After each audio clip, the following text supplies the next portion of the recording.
Hello there, my name is Mooseman, and today I'll be informing you of whether you should play, wait, or avoid the puzzle platformer Chicku. As always, we'll be looking at gameplay, aesthetics, future potential, and value before making our final verdict on the early access version of Chicku. Chicku is a puzzle platformer that combines level design similar to Super Meat Boy with the physics of Flappy Bird, and that should immediately scare you if you've played either game. Your main objective is to free chicks trapped at the end of each level in the quickest amount of time possible, while avoiding deadly obstacles such as grinders, bees, and walls. This would normally seem like a simple task, but in Chicku you must overcome the fact that you are controlling a chicken, which isn't the most agile of creatures. Controlling the chicken works by flapping your wings at different angles to increase and decrease the momentum in each direction. Lean forward and start flapping and you'll gain momentum, but be aware that you'll need an equal amount of opposite flapping to slow your chicken down. This is where the challenge comes into the game, as hitting pretty much anything will cause your chicken to die a painful, bloody death. One thing I've learned from my time in Chicku is that chickens are a lot more fragile than I originally thought. Simply jumping out of your nest too fast can kill you,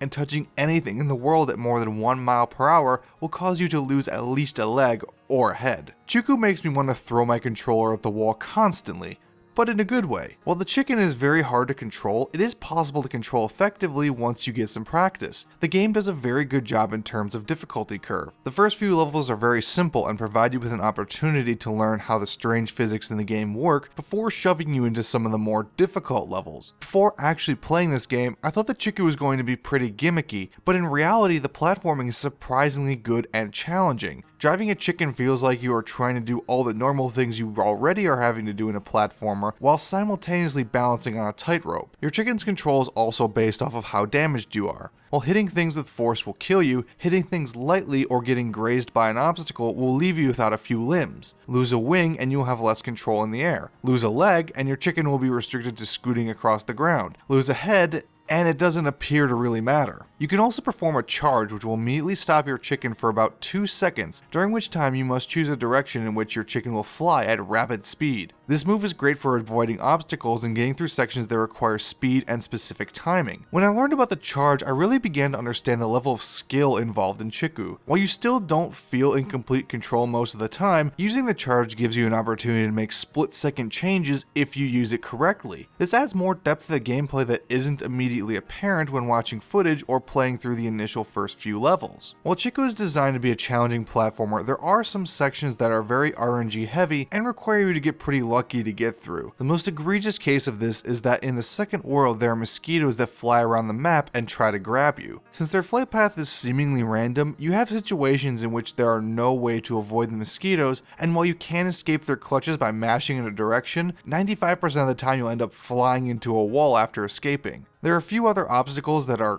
questionable as to their difficulty in passing, but for the most part you'll still be able to beat most of the levels based on skill alone. While you can try as many times as you want and take as much time as you want completing a level, the game rewards you with gold for completing levels within a given time limit. Each level you can earn up to 3 gold depending on how fast you are, and while completionists may want to try to collect 3 gold in each level, right now the only purpose in gold is buying hats for your chicken. One very important note that I haven't talked about so far is that the game is fully co-op compatible. You and up to 3 local friends can play through each level simultaneously, making Chicku a surprisingly fun party game. While the silly nature of the game is present in single player, playing couch co-op with friends makes it multiple times better and funnier as chickens fly around the screen slamming into walls as newer players attempt to figure out what's going on. One of the best parts about co-op is that you can easily drop in and out of the game at any time without having to pause or go through menus to change players. You only spawn your chicken by jumping, so if someone on the couch has to get up for any reason, they can die and essentially quit knowing that they can come back at any time and join immediately back into the fun. There is also a multiplayer combat arena in the game that gives you weapons to fight against each other for points. This mode adds on to the fun from co-op, but it's still a bit basic and is one of the few things I think needs to be expanded more during the early access stage of the game. One final gameplay related note: this game is pretty much impossible without a controller. Chicku requires you to constantly be adjusting your angle, which just isn't possible to do accurately on a keyboard, so you may want to reconsider this game if you are someone without access to a controller. The game's aesthetics are based around the chicken theme, and the developers did a pretty decent job at it. Chicku is split up into 3 different worlds: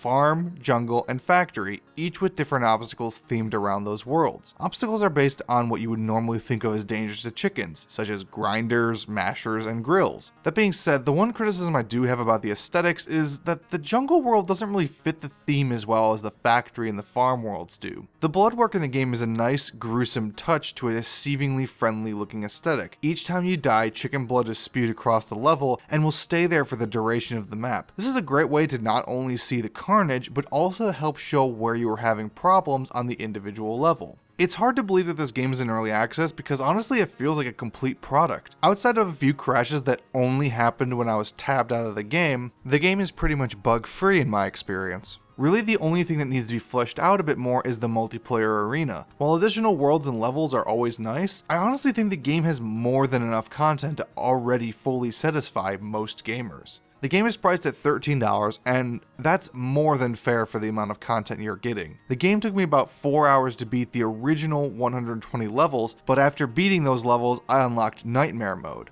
Nightmare Mode levels are the same levels as the first 120 levels, but with an insane amount of additional obstacles added. Honestly, I'll probably be spending double or triple amount of the original 4 hours beating the Nightmare Mode levels of the game. And in the case of Chicku, the addition of even a small number of changes to the levels drastically changes how you play them, so you can pretty much consider the Nightmare Modes entirely new content. The couch co-op gives the game a tremendous amount of additional value as well, providing countless hours of fun if you have friends and a few additional controllers. Chicku is a surprisingly fun and frustrating platformer with a lot of content that is entertaining regardless of your skill level. With local co-op mode that transforms the game into a great party game, Chicku really does have a broad range of appeal from hardcore platformer fans to those just wanting a few laughs. For those of you who enjoy maddening platformers like Super Meat Boy, Chicku is a game that I would recommend that you play. Chicku may seem like a gimmick at first glance, but in reality it's a game that represents a well-designed and unique take on the platforming genre.